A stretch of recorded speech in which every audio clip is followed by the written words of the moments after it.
আমরা 100 দিনের job card হোল্ডারদের স্বার্থে লড়াই করে দিল্লিতে গিয়ে বৃহত্তর আন্দোলন সমষ্টিগতভাবে লড়াই করেছি।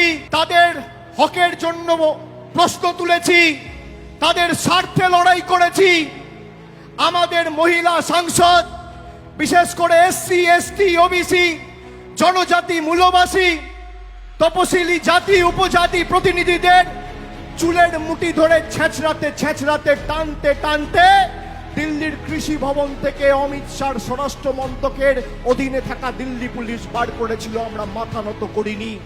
কিন্তু আমাদের নেত্রী মমতা বন্দ্যোপাধ্যায় এবং মামাটি মানুষের সরকারের মুখ্যমন্ত্রী 69 লক্ষ জব কার্ড হোল্ডারকে তার বকেয়া পাওনা মিটিয়ে ডাইরেক্ট ব্যাংক ট্রান্সফার করে তাদের অ্যাকাউন্টে টাকা পৌঁছে দিয়েছে।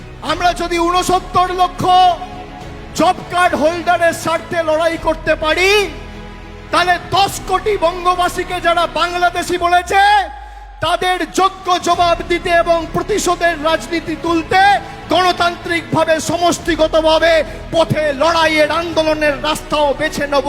বিজেপির বন্ধুদের আজকেই 28-এর মঞ্চ থেকে হুঁশিয়ারি করে দিয়ে যাচ্ছি। বলছে বাংলা বলে কোনো ভাষা নেই। বলুন এর জবাব আমরা দেবো কি দেবো না? যারা 10 কোটি বঙ্গবাসীকে অপমান করেছেন তাদের জবাব দেবেন না? যারা বাংলার কৃষকের টাকা আটকে রেখেছে তাদের জবাব দেবেন না?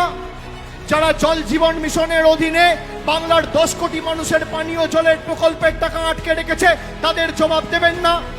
যারা 50 লক্ষ গরিব মানুষের আবাসের টাকা আটকে রেখেছে তাদের জবাব দেবেন না?